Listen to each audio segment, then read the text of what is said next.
every single person who ever came on my show, and I hear there's like 37,000 guests I've talked to, a lot of them came from dysfunction, and a lot of them wouldn't appear to be teachers, but every one of them had something to say that was meaningful and valuable and that I could use to grow myself into the best of myself, which is what all of our jobs are. Your number one job is to become more of yourself and to grow yourself into the best of yourself. You must know inside, in the deepest part of your being, that you matter. Not just that you matter, but also why. So for me, the foundational base of empowerment, of entrepreneurship, of any kind of engagement, the foundational base of my success, of my well-being, my wholeness, my everything is knowing who I am and where I come from. I'm not a religious man, but I thought the brightness and dimness of the auras were how one lives one's life, so to speak. So that's one of the major things that really has changed with me since then, he says. I want to live my life so my aura, when it leaves, is one of the brightest ones. I got chills when he said that. How does one lead a meaningful life? Because ultimately, isn't that what we all want? We want to lead a life so that however we transition, people can say, wow, that was a bright one. That was a bright light. First of all, I think that it comes from a deep sense of awareness about who you are and why you're here. One of my favorite teachers is Gary Zukav, who says that authentic power is when you learn to use your personality to serve the energy of your soul. So you are the bigger soul that has a personality. When you figure out how to take, I have a big personality. It's lovely, it's charming, but it's not me. It's not me. I'm here to do my soul's work, and I use my personality to serve the soul's work. And everybody has a different talent, and the reason we're all so messed up is because you're looking at everybody else's talent and wishing you had some of their talent. All the energy that you spend thinking about, wishing about, being jealous of, envious of anybody else is energy that you're not only putting out is going to come back to you negatively, but you're taking that away from you. It comes from being in touch with, on a regular basis, the appreciation and the holy gratitude that should fill each of our hearts on a regular basis, just knowing what a privilege it is to be here and to be human. To me, successful is getting to the point where you are absolutely comfortable with yourself. It does not matter how many things you have acquired. The ability to learn to say no and not to feel guilty about it, to me, is about the greatest success I have achieved. The fact that I have, in the public side, done whatever, it's all a part of a process for growing for me. But to me, to have the kind of internal strength and internal courage it takes to say, no, I will not let you treat me this way, is what success is all about. It's the same thing that prevents you from being abused as a child, that prevents you from being abused as an adult, that allows you to build success for yourself. I will not be treated this way. I demand only the best for myself. All the mistakes I've made in my life, I've made because I was trying to please other people. All your energy should be forced on, what do I have to offer? What do I have to give? How can I be used in service? Because Dr. King's message of not everybody can be famous, but everybody can be great, because greatness is determined by service. And there is not a job in here that you can do that you don't switch the paradigm to service and not make that job more fulfilling. I don't care what the job is. If you say, I'm a singer, I'm a dancer, I'm an artist, I'm a teacher, I'm a nurse, I'm a doctor, I'm a janitor, I'm a clerk, if you say, if I look at this from, how do I use this in service to something bigger than myself? It no longer becomes a job. It becomes an offering to the world. And that is why you're here. And when you can line up with whatever that is, line up with that. And all you have to do is keep asking the question. And ask the question in purity, not in, when's it gonna come? The reason why I was number one for 25 years is because I figured out early on, there is no story anybody has ever heard that somebody else hasn't experienced. Every one of them. There's not one that I've made because I did something because I really wanted to do this for myself. Every mistake I've ever made is because I went outside of myself to do something for somebody else that I should not have, to please them, just for the purpose of pleasing them. You are worthy to say no. That it's okay if you say no. It's okay if you say no and then people don't like you. That's really okay. The important thing is how you feel about what you're doing, how you feel about yourself. It's a long struggle though. And I'm just hoping that, in the work that I do on the show and the speaking that I do around the country, and that young people who are watching this can get the lesson sooner than I did.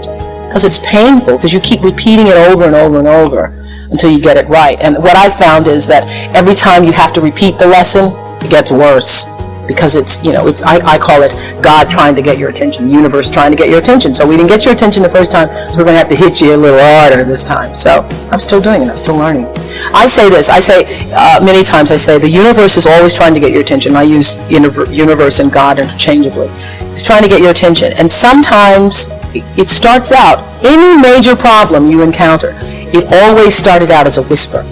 By the time it gets to be a storm, you've had a pebble knock you upside the head, you had a brick wall, you had the house to fall down, and before you know it, you're in the eye of the storm. But long before you're in the eye of the storm, you've had many warnings, like little clues.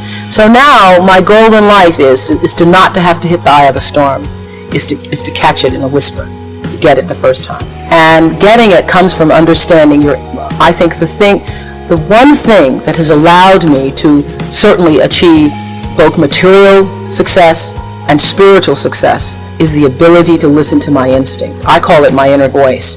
It doesn't matter what you call it, nature, instinct, higher power. But the ability to understand the difference between what your heart is saying and what your head is saying. I now always go with the heart. Even when my head is saying, oh, but this is the rational thing, this is really what you should do, I always go with that little feeling, the feeling. I am where I am today because I have allowed myself to listen to my feelings. I feel that luck is preparation meeting opportunity. One of the biggest lessons I've learned recently is that when you don't know what to do, you should do nothing until you figure out what to do. Because a lot of times you feel like you're pressed against the wall and you've got to make a decision. You never have to do anything. No, don't know what to do. Do nothing. I wait. And that has been a big lesson. To be willing to be still with myself and trust myself and my higher power to help me make the right decision and to not feel pressured.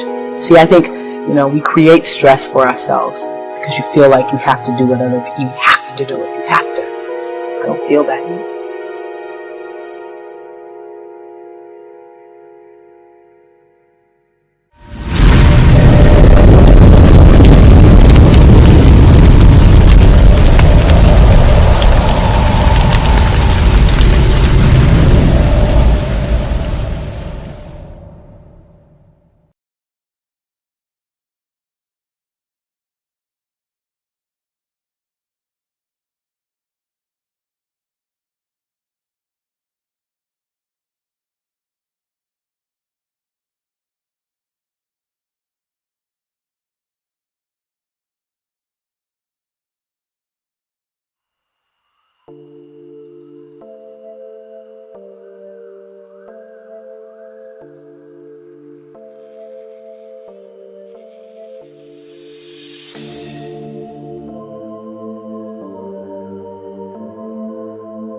feel like I'm losing my mind. Is everybody in the world blind? Please, Lord, give me a sign, a sign. I feel like I'm losing my mind. Is everybody in the world blind? Please, Lord, give me a sign, a sign. I wanna be the greatest. Everybody on the fake shit. I look around and feel like everybody is the fakest. I make this every day and I'm impatient, hoping one day I blow up from the basement. Statement, the top is so vacant. I don't hear shit that I think is amazing. Waiting for my day when I'm playing sold out shows for 1,000 faces. Hey, give me that crown, get in my way and to be put down. It ain't your place, no, this my town. If I want that shit, then I'll get it right now. I'm losing it, the noose it fits, I'm losing shit. A stupid myth, you choose to live or choose to dip. You choose to fight or lose your grip and lose a gift. I feel like I'm losing my mind. Is everybody in the world blind?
I feel like I'm losing my mind.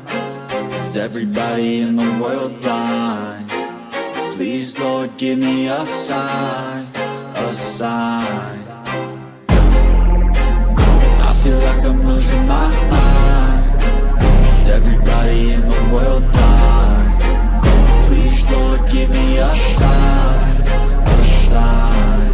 I wanna be the greatest. Everybody on the fake shit. I look around and feel like everybody is the fakest. I make this every day and I'm impatient, hoping one day I blow up from the basement. Statement, the top is so vacant. I don't hear shit that I think is amazing. Waiting for my day when I'm playing sold out shows for 1,000 faces. Hey, give me that crown, get in my way and to be put down. It ain't your place, no, this my town. If I want that shit, then I'll get it right now.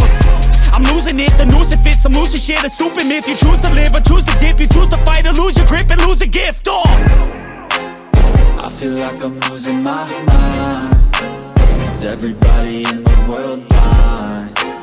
Please, Lord, give me a sign, a sign.